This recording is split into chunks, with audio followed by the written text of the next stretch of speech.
Además de ser una de las más antiguas, la civilización de los indios americanos es una de las más heterogéneas que conocemos.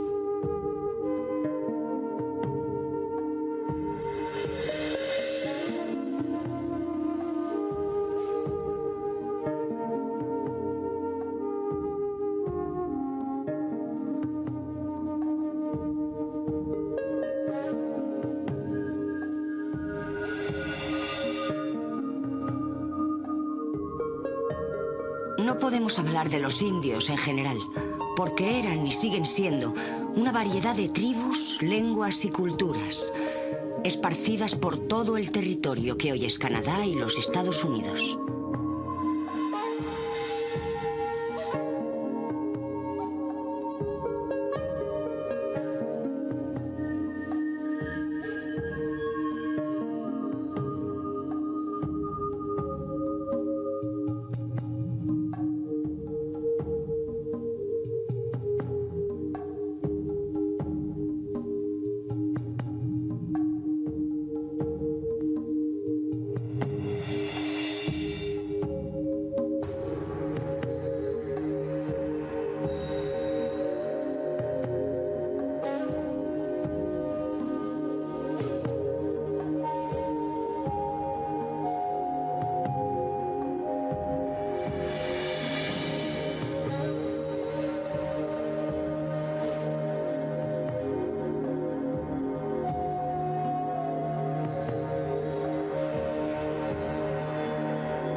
Eran necesarios estilos de vida diferentes para diferentes condiciones climáticas y geográficas. Y naturalmente, tradiciones e ideas evolucionaron para encajar en estos diferentes estilos de vida. Esto hacía cada grupo muy diferente de los demás. El término global indio ignora estas grandes diferencias culturales y también resulta geográficamente incorrecto.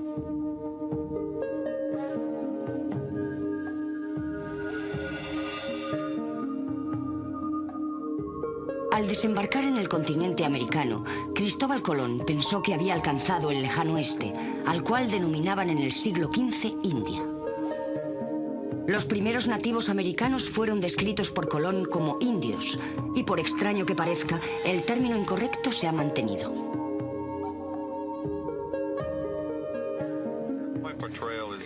Mi distintivo es el de los Ordola, los Iowa, que vinieron del norte de Michigan y los Grandes Lagos. Y su nombre significa tratante en la lengua Arnashobi. Fueron comerciantes durante el siglo XVII y principios del XVIII. Eran buenos viajantes, numerosos y muy poderosos. Y eran uno de los miembros de los tres fuegos de los Grandes Lagos, constituidos por Powerawademy, Ojibwe y los Iowa. Aunque cada tribu era distinta a las otras, la mayoría tenía en común métodos básicos. Muchas de ellas, por ejemplo, creían que la mujer había dado a luz la tierra. Y ocurría que muchas de las sociedades nativas americanas se basaban más en sistemas matriarcales que patriarcales.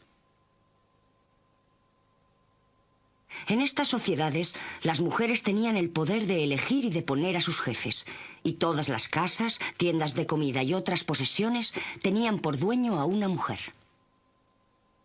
La descendencia y la herencia recaían sobre la línea matriarcal. Del mismo modo que un hombre era miembro del clan de su madre, así sus propios hijos se convertían en parte del clan de su mujer. Los varones, como cazadores, guerreros y comerciantes que eran, solían estar fuera del campamento durante semanas, por lo que eran las mujeres las que quedaban a cargo de regular los asuntos de la comunidad.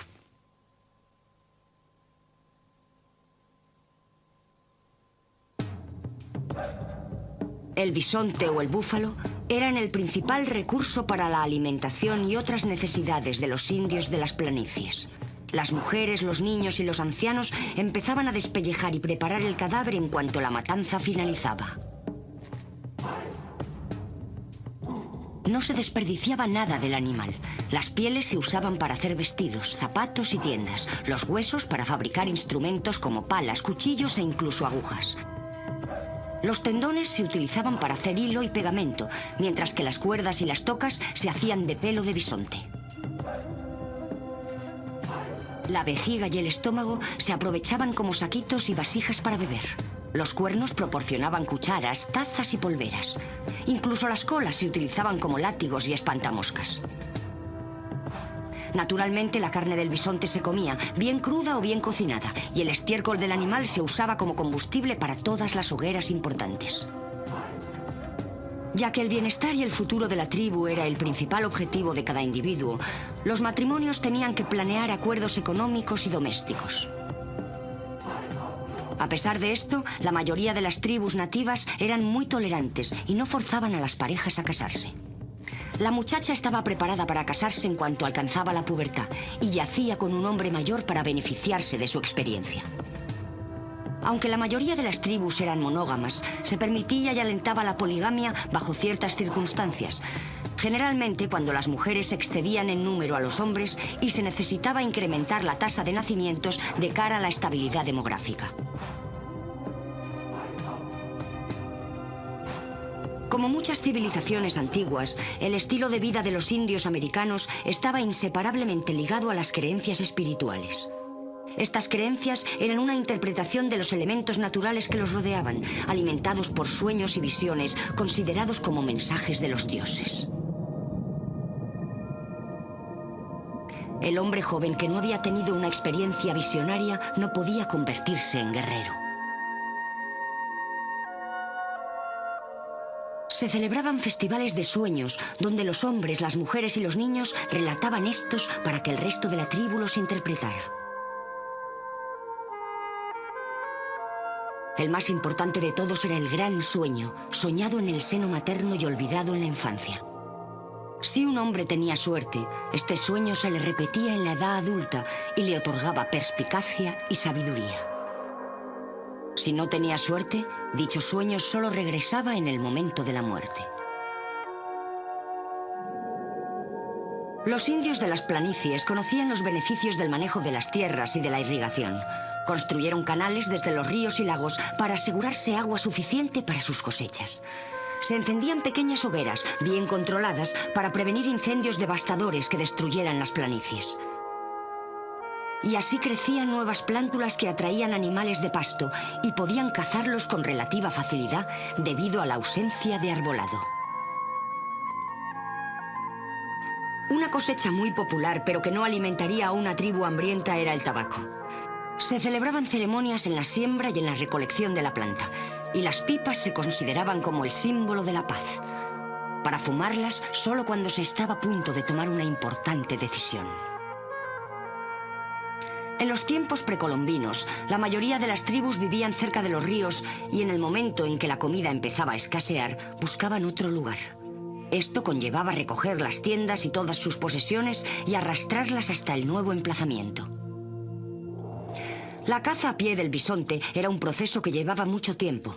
A los hombres les costaba días encontrar manadas migratorias, a pesar de sus oraciones, y arrastraban las piezas de vuelta al campamento. Un día, un monstruo de 4 patas con cabeza y tronco de hombre descendió de los cielos. O así les pareció a los indios cuando vieron el primer caballo. Pronto estos monstruos llegaron a ser imprescindibles para los indios de las planicies y se iban adquiriendo de una tribu a otra. Los cazadores que salían en busca de bisontes llevaban 2 caballos cada uno. Montaban el más lento de los 2 hasta la manada y se cambiaba por el más rápido para la frenética caza. El caballo más lento y más descansado se utilizaba de nuevo para arrastrar la caza hasta el campamento. A menudo era más fácil llevar el campamento hasta el terreno de la cacería.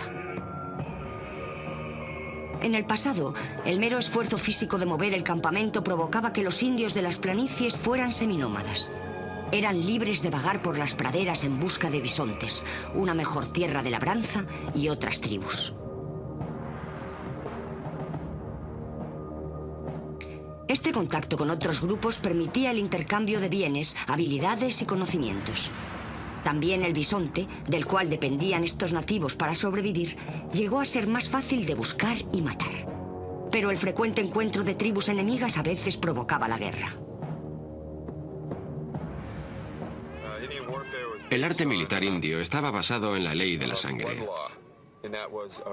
Era una venganza ante alguna atrocidad hecha a ti o a alguno de tu clan, a un miembro del clan, y nos incumbía absolutamente como una acción policial, no a escala nacional, sino como una acción de policía local para vengar esa atrocidad, literalmente ojo por ojo.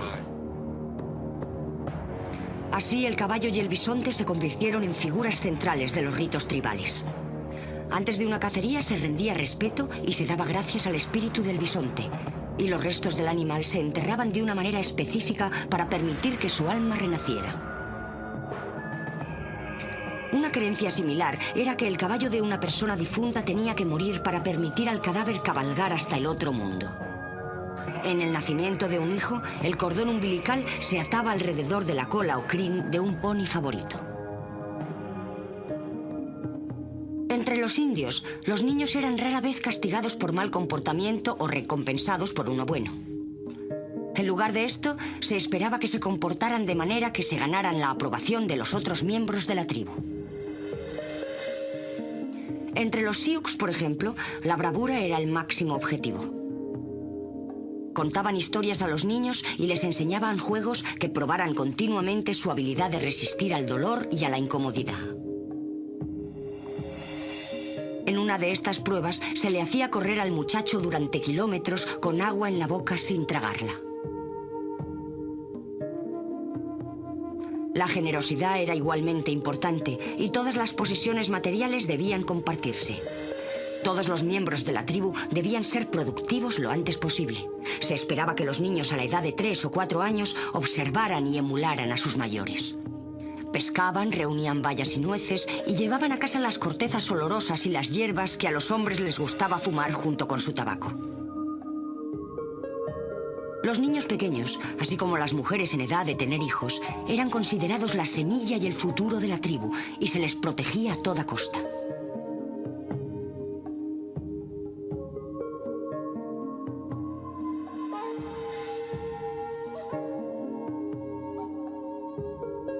Este era también el motivo por el que las mujeres jóvenes y los niños raptados a otras tribus o a los asentamientos europeos fueran bienvenidos al grupo.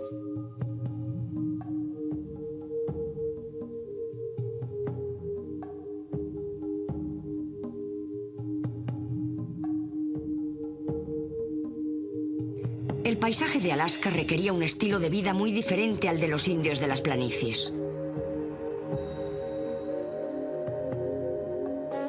Los habitantes de esta helada tierra vivían sobre todo del pescado y de mamíferos marinos, haciendo redes con tendones de reno y anzuelos con sus huesos.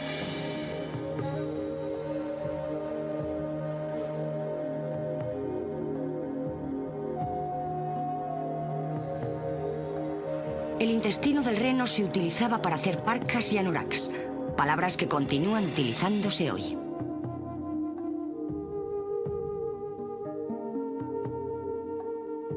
Aunque no estaban emparentados con los esquimales, estos indios tenían estilos de vida razonablemente similares a ellos. El comercio y la guerra entre las dos culturas dio como resultado intercambios de tecnología y costumbres, y ambos grupos adquirieron un aspecto y una actitud muy parecida.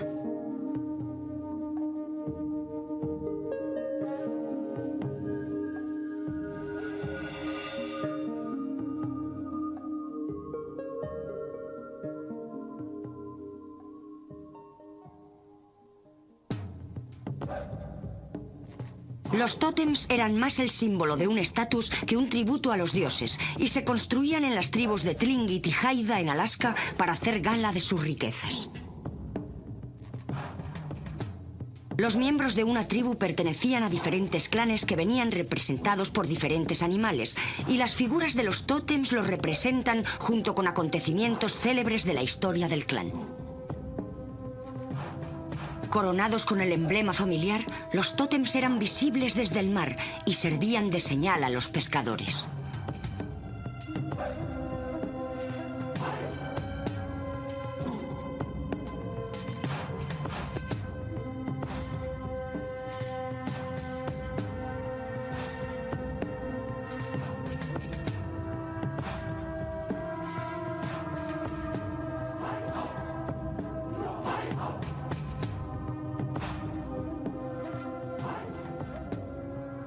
Las casas de los indios de Alaska estaban hechas de grandes tablas de madera de cedro. Sus canoas, talladas en troncos de árbol, podían llegar a medir 15 metros. Su rígido sistema de clases se basaba en la riqueza de materias. Una vez que había reunido suficientes bienes, a veces esto llevaba años, un noble organizaba un potlatch, por el que otros aldeanos estaban invitados a comer y a beber en la casa del noble.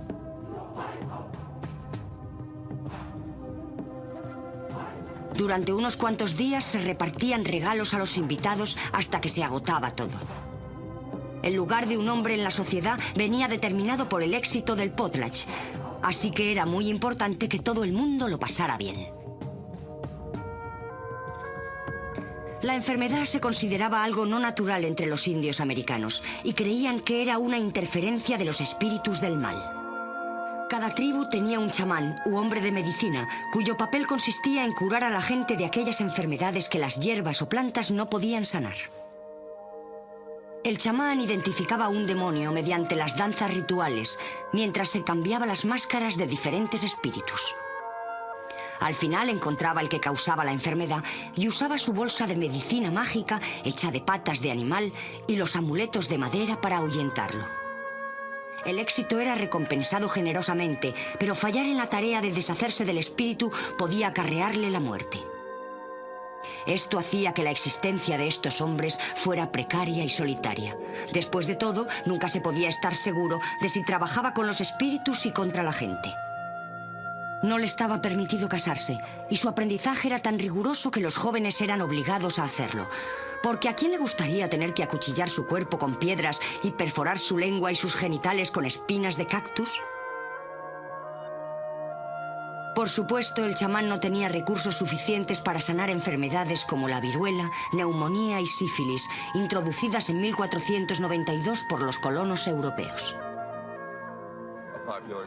Un caso famoso por ser uno de los primeros en el uso de gérmenes en la guerra desde que apareció la viruela fue el de las mantas, usadas para aniquilar a las naciones indias, a sabiendas, ya que ellos llevaban esas mantas y hacían camino hacia el interior, lo cual desataría epidemias masivas. La enfermedad se expandiría como un incendio violento, y esta gente no tenía una inmunidad natural ante estas cosas. Como carecían de lengua escrita, casi todas las tribus de indios americanos empleaban símbolos como medio de comunicar sus ideas. A través de ellos podían expresar conceptos abstractos como su relación con los dioses. Todo tenía su simbolismo: sonidos, colores, animales y estaciones. Las pinturas y los diseños surgieron para representar estos conceptos y utilizaban estos diseños en cualquier superficie artesanal disponible.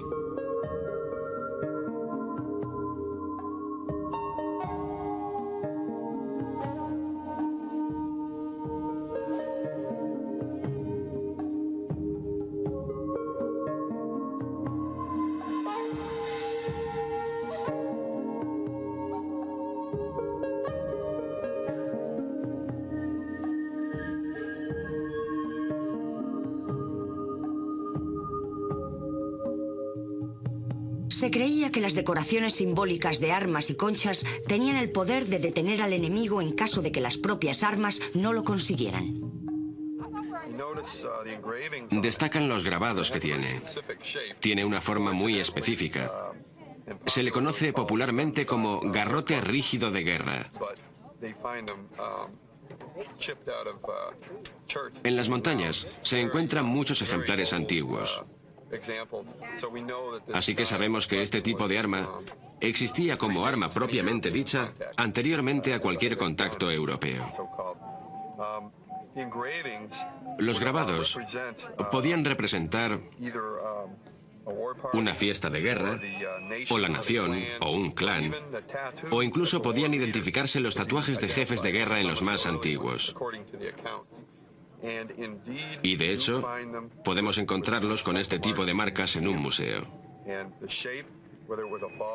Las figuras con forma de pelota, o un garrote de guerra, entre otros símbolos, se solían dejar en el campo de batalla sobre el cuerpo del enemigo. con el mango apuntando hacia la patria del responsable. Constituía una declaración de guerra, pero también estaba queriendo decir: esto es lo que nosotros somos. Y como podéis ver claramente, somos los Iowa.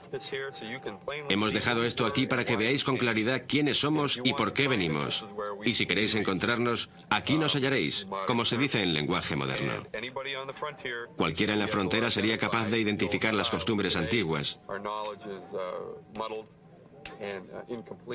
Hoy nuestros conocimientos son confusos e incompletos, pero en los viejos tiempos ellos sabían por lo menos de quién se trataba. Desde luego si conocías a tus enemigos tradicionales. Una nación, Ojibwe, podía identificarse por el hecho de que poseía símbolos para sus clanes. Así que esto quedaba en el campo de batalla como una provocación. Las máscaras rituales y los diseños de abalorios también contenían un significado simbólico, así como los diseños y colores de las pinturas de guerra de los hombres y caballos.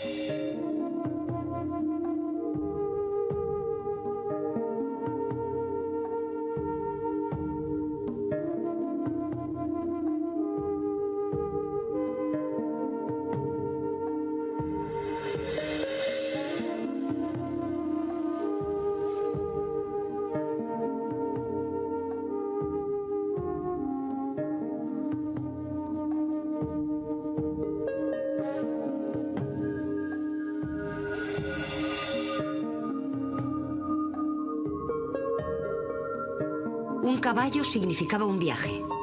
La representación del día y la noche significaba el tiempo. Y una gota de lluvia significaba una cosecha abundante. Los símbolos también se utilizaban para dejar constancia de acontecimientos como cacerías y batallas. El creciente contacto entre culturas condujo a que la mayoría de los dibujos llegaran a ser similares. También tenemos un arco tradicional y un conjunto de flechas, pintados con relámpagos y puntos. Símbolos muy poderosos de guerra y de nuestro modo de pensar, de una fuerza muy efectiva con la que mi flecha puede atacar como el relámpago. Este es un pensamiento muy agradable si eres un guerrero. Muchos de estos símbolos pueden encontrarse en las rocas esculpidas que todavía hoy existen en algunas partes del suroeste de América. El creciente contacto entre tribus de diferente habla también requería alguna forma universal de comunicación. Desarrollaron un lenguaje de signos universales, hecho a base de gestos del cuerpo, con la ventaja de que estos gestos podían verse desde distancias de hasta 1,5 kilómetros a través de las llanas planicies.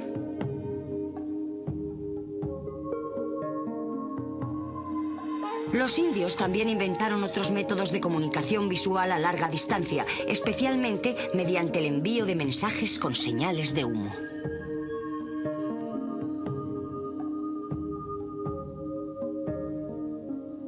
La mayoría de las tribus reconocían la existencia del más allá y enterraban a sus muertos junto a sus bienes personales.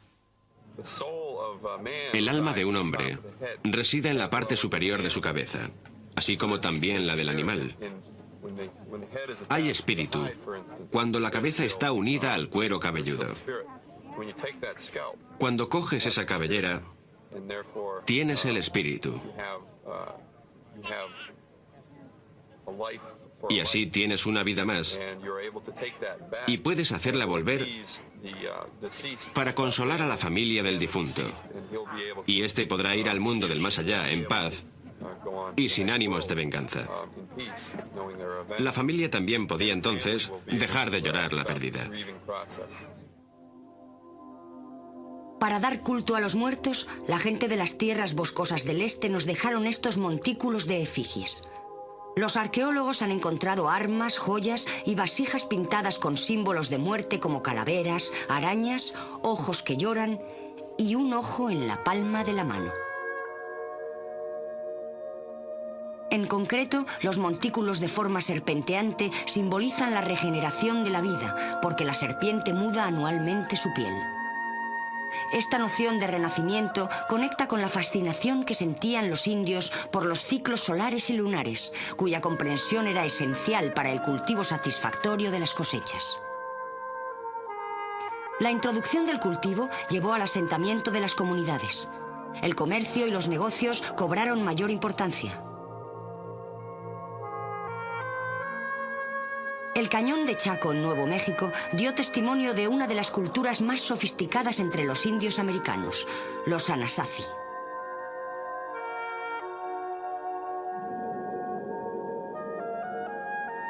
La próspera economía de los chacoanos se basaba en la minería y en el comercio de turquesas, que para ellos tenían un sentido espiritual y se utilizaban para decorar joyas y objetos de la casa, así como artículos ceremoniales.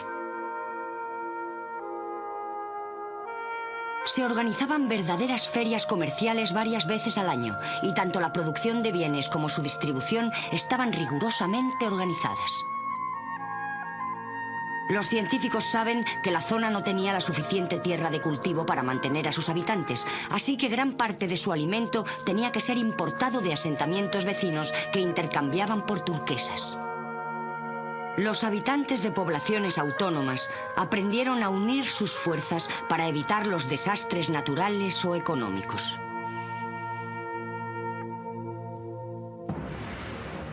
En el siglo XVI, colonos blancos, la mayoría misioneros y comerciantes, empezaron a llegar al norte del continente americano. Algunos eran presidiarios y a otros les habían pagado su pasaje si se comprometían a trabajar por un periodo fijo de 5 años. Algunas tribus nativas dieron la bienvenida a los colonos y les enseñaron a cultivar alimentos y a albergarse en el paisaje, mientras que otras se mostraron hostiles.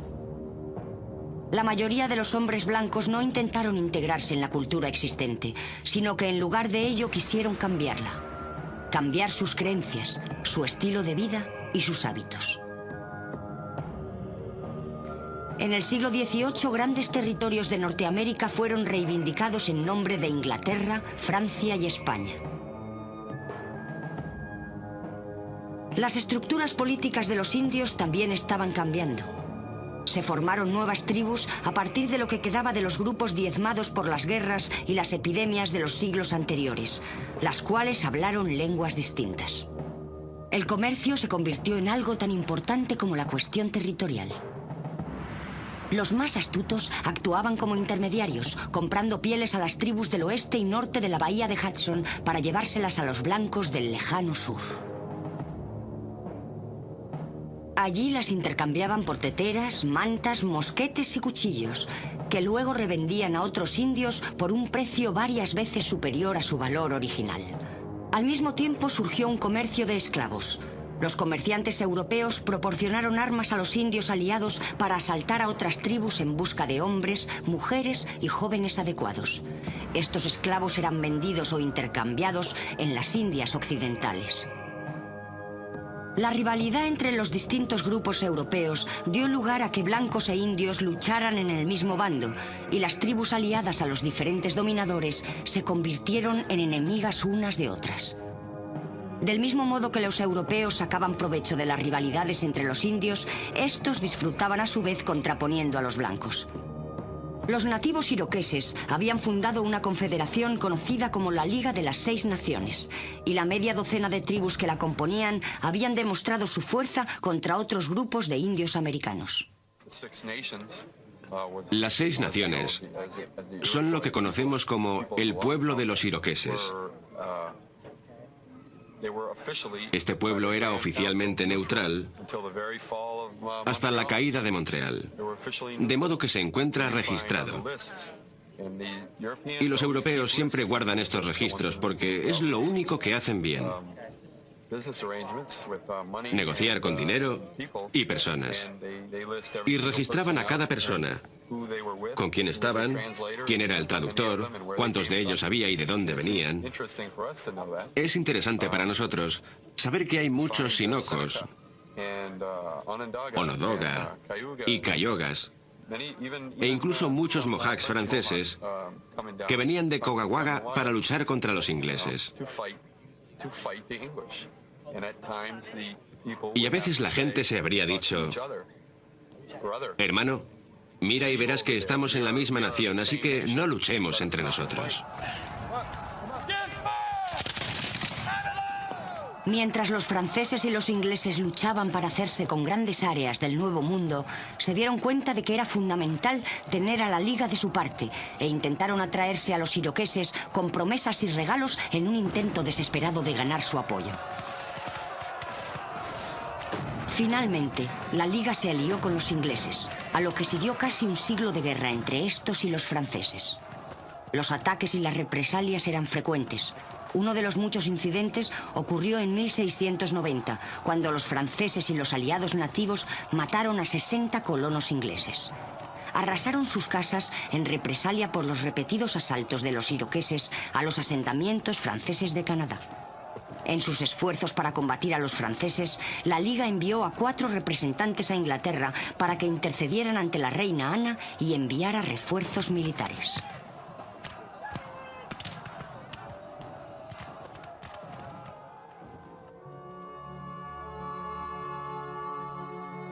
Pronto se vio con claridad que los indios americanos llevaban las de perder con el aumento y la reafirmación de la presencia europea.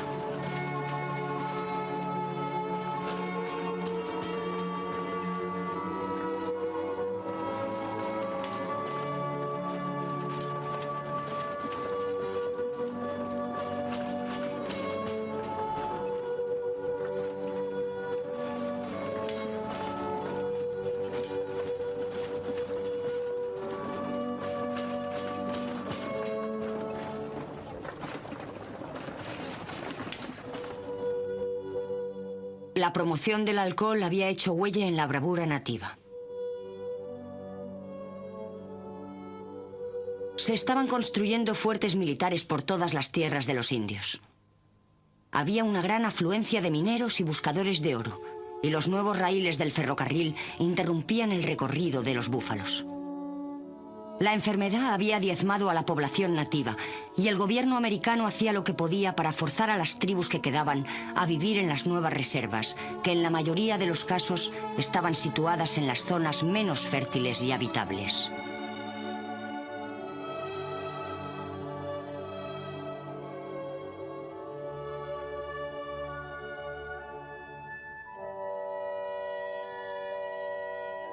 En 1874 se corrió la voz de que había oro en las Colinas Negras, que resultaban ser un territorio sagrado para los Sioux. Se dio la orden de que todos los indios que vivían en las colinas se presentaran en las compañías. La desobediencia a esta orden provocó una serie de batallas. Toro Sentado, un jefe y brujo de los Sioux, tuvo una visión. Cientos de soldados de los Estados Unidos yacían muertos en tierras indias. 2 años más tarde, el coronel George Armstrong Custer iba al mando del 7º de Caballería en busca de las tribus y guiado por un jefe indio. Tan pronto como el coronel llegó a la confluencia de los ríos Cuerno Grande y Cuerno Pequeño aquella noche, le notificaron la existencia de un pequeño destacamento de indios. A la mañana siguiente, el mayor número de indios nunca visto, alrededor de unos 2000 guerreros, se enfrentaba a los 215 hombres de Custer.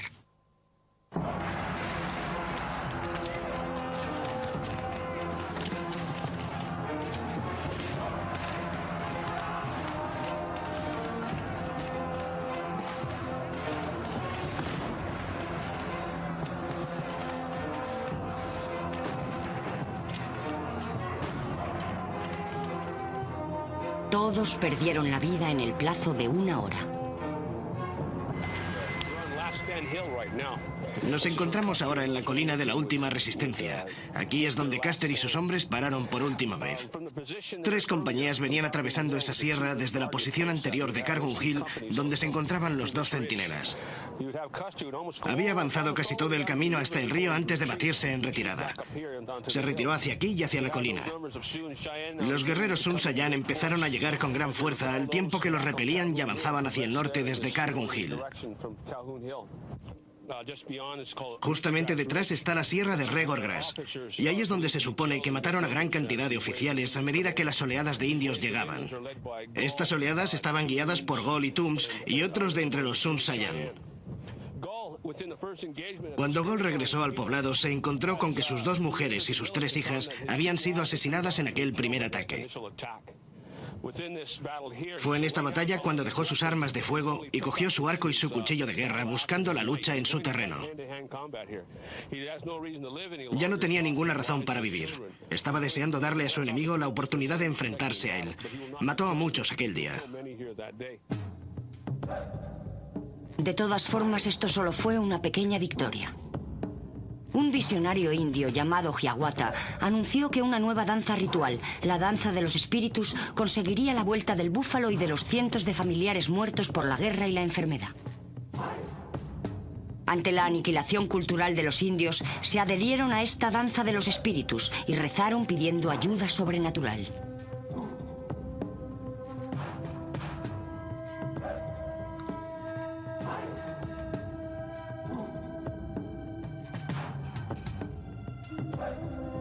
Con la aparición de agitadores indios en las poblaciones, los hombres blancos comenzaron a denunciar a posibles cabecillas.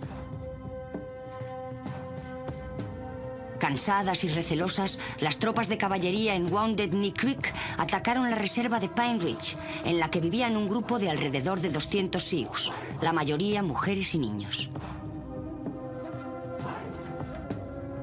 Se dice que las armas de los indios estaban descargadas y que en medio del pánico fueron todos asesinados.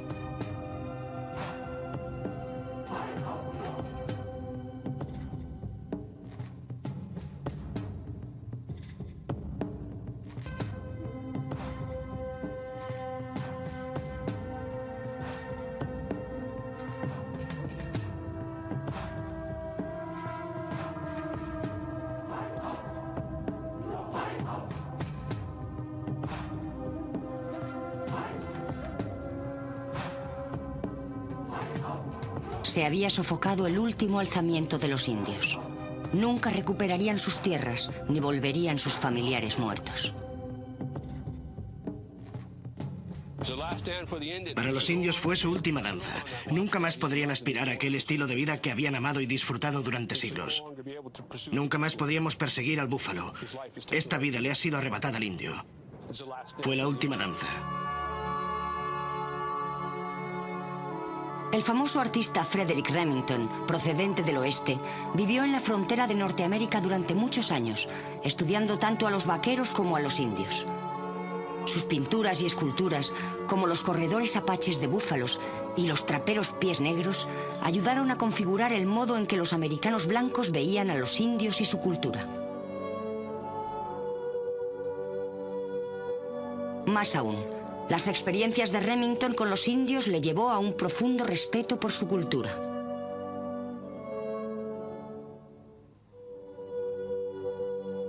Las cualidades místicas y enigmáticas de la vida de los indios que él reseñó en sus trabajos se muestran quizá mejor en su obra denominada Canción Medicinal Apache. Más tarde, el propio Remington escribió de los indios americanos: ningún hombre blanco podrá jamás penetrar en el misterio de sus mentes o explicar el porqué de sus actos.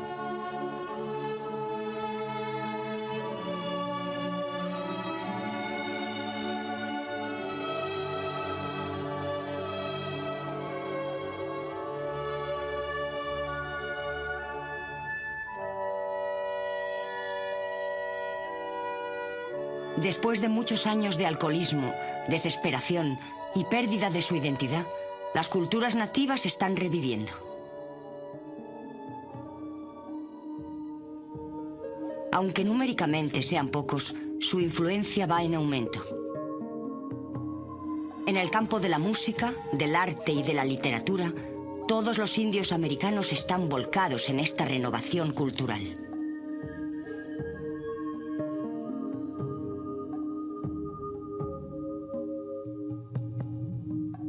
Los niños indios aprenden la historia, las danzas y las destrezas de su pasado.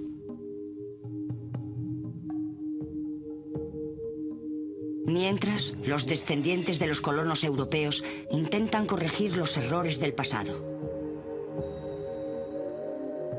Después de todo, quizá haya una esperanza para los indios americanos.